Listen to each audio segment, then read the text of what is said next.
नमस्कार, मैं हूं मौली स्वामी और आप देख रहे हैं the Bharat post.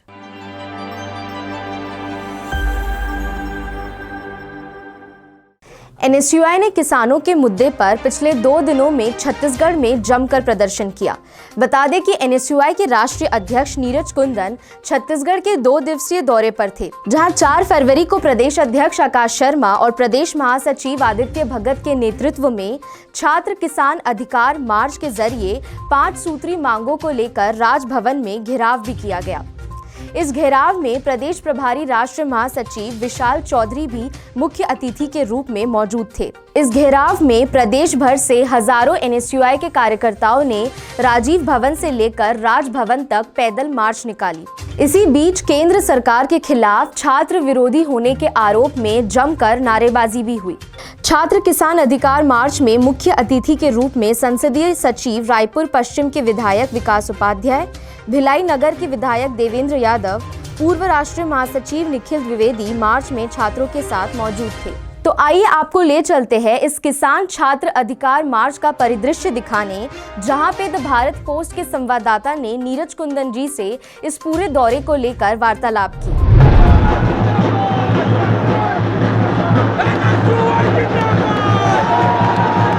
Sir, budget में जिस प्रकार शिक्षा बजट को लेकर कटौती की गई है, इस बारे में आपका क्या विचार है? देखिए, हर बजट की तरह ये वाला बजट भी जो है मोदी जी का वो एक जुमलाबाज बजट की तरह रहा, जिसमें खासकर युवाओं और छात्र वर्ग के लिए कुछ भी नहीं था।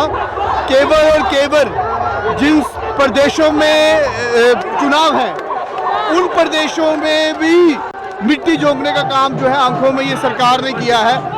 छत्तीसगढ़ सरकार की भी एक बहुत बड़ी मांग थी कि यहाँ पे भी केंद्रीय विश्वविद्यालय यूनिवर्सिटी जो है वो दी जाए, लेकिन क्योंकि मोदी जी को लगता है कि अभी छत्तीसगढ़ में जो है वो चुनाव नहीं है, तो छत्तीसगढ़ के छात्रों और युवाओं के साथ जो है जो धोखा किया गया है, इसकी आवाज़ जो है एनएसयूआई पहले तो इनकी बड़ी कड़े शब्दों में निंदा करती है और इसके खिलाफ जो है अपनी आवाज़ जो है वो उठाती रहेगी।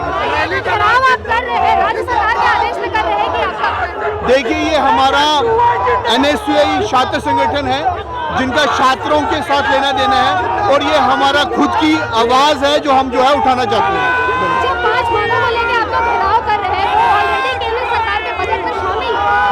देखिए, केंद्र सरकार ने जो अभी यूनिवर्सिटी थी, जो केंद्रीय विश्वविद्यालय की जो मांग की गई थी, जो उस मांग पे नहीं आए हैं वो, और उसके साथ साथ अगर आप पूरा बजट देखें, पूरे बजट में अगर आप पिछले 6 महीने को 1 साल को देखें, कोविड के साथ जब पूरा देश जो है आहत रहा, तो उसमें कहीं ना कहीं बहुत बड़ा एक वर्ग छात्र वर्ग था जो उससे प्रभावित रहा।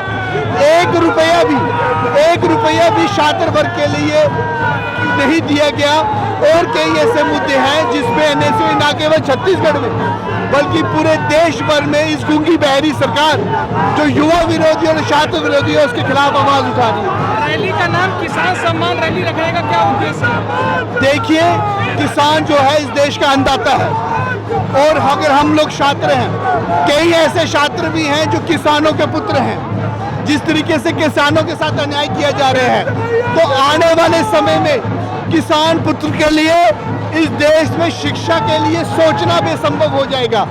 तो कहीं ना कहीं हम ये भी चाहते हैं कि ये जो गूंगी बहरी सरकार है जो सत्ता के नशे में चूर है, वो जल्द से जल्द अपने इस सत्ता की नशे की नींद से जो है वो जागे। सर, राजभवन को घेराव को लेकर क्या खबरें हैं? देखिए, राजभवन के जो घेराव है वो भी आप लोगों के सामने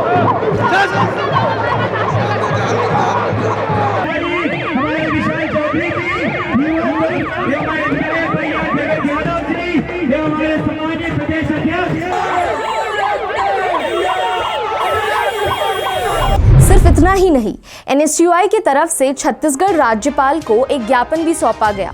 ज्ञापन का मुख्य उद्देश्य छत्तीसगढ़ में शिक्षा के क्षेत्र में विकास था। इस ज्ञापन में कुछ प्रमुख मांगे थी, जो कुछ इस प्रकार है। छत्तीसगढ़ में संभागवार नए सैनिक स्कूल की स्थापना की जाए, 3 काले कृषि कानून को वापस लिया जाए, अमरकंटक आदिवासी विश्वविद्यालय का छत्तीसगढ़ में कैंपस खोला जाए, छत्तीसगढ़ में सीबीएसई एवं यूजीसी का स्थानीय कार्यालय शुरू किया जाए तथा छत्तीसगढ़ में नए केंद्रीय विश्वविद्यालय की स्थापना की जाए। वहीं दूसरे दिन 5 फरवरी को छत्तीसगढ़ के कांकेर में नीरज कुंदन जी ने छात्र विशाल सभा को भी संबोधित किया।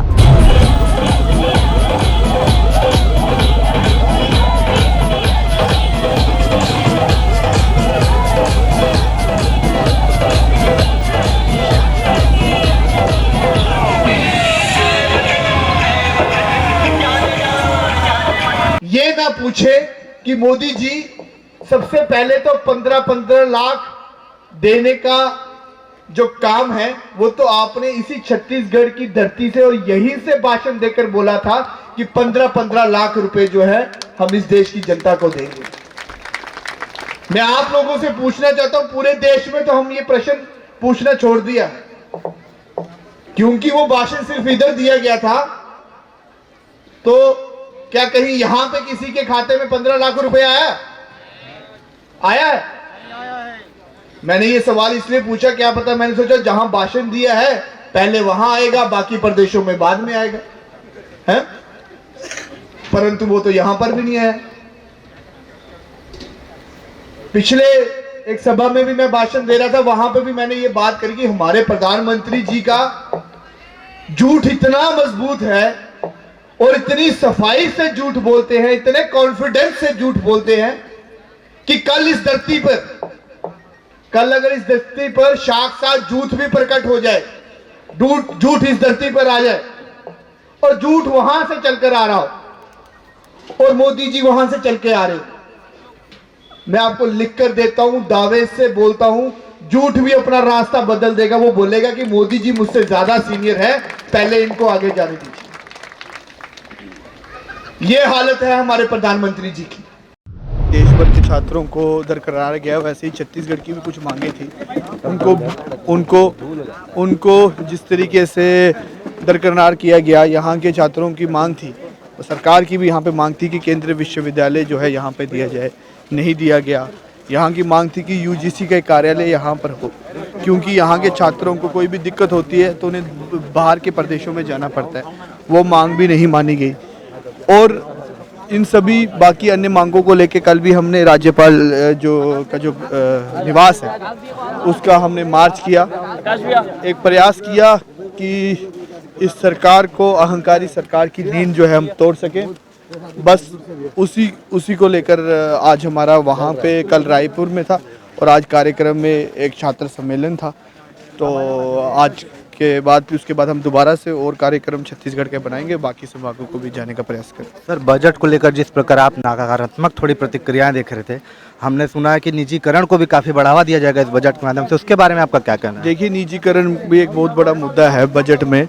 उससे सीधे जो किसान पुत्र हैं उनके लिए शिक्षा लेना तो बड़ी दूर की बात रही, शिक्षा को सोचना भी असंभव हो जाएगा, क्योंकि ये केवल और केवल शिक्षा, जितनी ज़्यादा निजीकरण होगी उतनी ज़्यादा सामान्य छात्रों के लिए शिक्षा लेना जो है वो मुश्किल हो जाएगा, क्योंकि शिक्षा निजीकरण होते ही महंगी होगी। सर, आगामी दिनों में छत्तीसगढ़ में इस प्रकार के और कार्यक्रमों की कोई प्लानिंग है क्या? बिल्कुल होगी, और आपको जब भी हमारे कोई नए कार्यक्रम होंगे आपको मीडिया द्वारा पता। धन्यवाद सर। जैसा कि आपने देखा कि पहले दिन के अधिकार मार्च में नीरज कुंदन जी ने कहा कि अगर मांगे पूरी नहीं हुई तो इस आंदोलन को वह दिल्ली में ले जाकर केंद्र सरकार के खिलाफ जारी रखेंगे।